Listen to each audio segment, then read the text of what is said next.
Think back to a time when you were young children. Think about how you acted. Recall old memories of your childhood. Think about the transition from elementary school to middle school, or even from middle school to high school. How did you act, talk, think? Did you change? I believe that everyone changes as the environment changes. I remember seeing myself on tape when I was 7 years old. I saw super hyper me, jumping all over the place, screaming, yelling, and saying weird things. I also remember thinking to myself that if I ever met my 7-year-old self, I would probably throw myself out the window. So why do we change? Why do we modify how we think, who we hang out with, and what we do? To me, it has all to do with public interaction and image. The more we interact with other people, the more we change. Take school, for example. In preschool, I remember that Power Rangers were cool. Why? Because at the time I thought it was cool, probably due to the violence, and because many boys at school thought that they were cool. However, when it came time to transition from preschool to first grade, things changed. No longer was it cool to like Power Rangers. That was for preschoolers. Instead, it was Legos, action figures, or the Oregon Trail. Around 2nd and 3rd grade, it was Nintendo 64. I personally did not own many of these things when they came out, but I was always awed at the people who did own them. To me, they were cool. So I tried to fit in by hanging out with them. I started to make the people that I thought were cool. Then middle school happened. All the rules changed. Major groups started to form. There were the cool kids, the nerdish kids, the athletic kids, etc. Fitting in was getting harder and harder. If you did not possess certain traits, then you were subsequently left out of certain groups. Kids who used to hang out did not anymore. The really weird people started to get left out into their own group. The popular people seemed to compete as to who had the most modern fashion. People changed to fit in. They changed how they dressed, talked, and acted. Even I changed a lot. I was very cautious as to what was cool and what was not. I paid attention to how I dressed, how my hair looked, and what other kids wore to school. Then came high school. High school is the final stages of defining who you are with the kids you grew up with. It was a time to either show you who you actually were or wanted the public to think you were. People started to break tradition and show off new styles and thinking.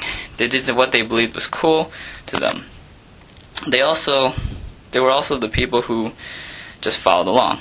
I fell into this category because I did not have a clue as to all that was supposed to be cool. I joined the track team in hopes that maybe I would learn more about what was cool as well as make more friends. While a student athlete, I noted that many of the cool people were actually very outgoing, so I changed and became outgoing. When sophomore year came around, something weird happened. A girl actually wanted to talk to me. I found this weird because in middle school, as well as freshman year, most girls didn't really talk with me because I was generally the quiet, conservative Asian. So I naturally was taken way off guard.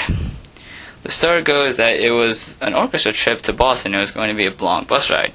I had originally planned to sit with my friends on the bus, but when this opportunity came along, I gladly snatched it. I was even bold enough to ask her who she liked during the trip. Turned out it was my best friend. Junior years are possibly the most difficult time for high school students. It's the SATs as well as the final transition from being a kid to an adult. For me, it was the most challenging. I actually got into a relationship with a girl. It all started with her calling me to go to the homecoming dance with her. In light of this, I knew I had to change a great deal in order to impress her. I asked other people's advice on what to wear for the dance as well as how to dance. This would be my first formal dance with a girl. I changed my daily morning habits by walking with her wherever I saw her. However, since this was my first time dating a girl, I did not actually have the slightest clue as how to act around her. I was always afraid that I'd mess up somehow. Homecoming comes around and another interesting thing happens. My first kiss happens. Later I recall feeling totally manly and sort of bragging about it to everyone. I even asked her out afterwards, officially. She said yes, but dumped me a week later. After getting dumped, I was furious and depressed. The first dumping is always the hardest. Later in the year, she asked me again to go to junior prom, and I accepted. I asked her again afterwards. She dumped me 3 days later. After being dumped by the same girl twice, I decided it was time I'd be adventurous and find someone else.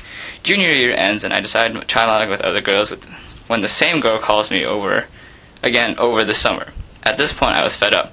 However, it seems as though I don't learn from my mistakes, and I hooked up with her again for most of senior year. Senior year is a sad year for many couples. With the approach of college, many couples break up because they cannot handle long-distance relationships. They change their attitudes towards a relationship. I know because within our group of friends, couples started to break up. It was like a domino effect of one after the other. Somehow it seemed to hit me at the wrong time, during prom night and prom beach house afterwards. After countless months and tons of effort into creating the perfect prom, it's blown to pieces when my girlfriend breaks up with me. I started to sense it, but it hit me like a hammer to the face. That same night was the only night when I got uncontrollably drunk. I changed from being confident to being shattered within the course of the day. As far as I'm concerned, that would be the last memory of high school. I would leave high school a changed man. People change when the environment changes, and the environment changes all the time. So naturally, we're always changing. For the people who think they don't change, I believe they do change. They just don't see it or want to believe it.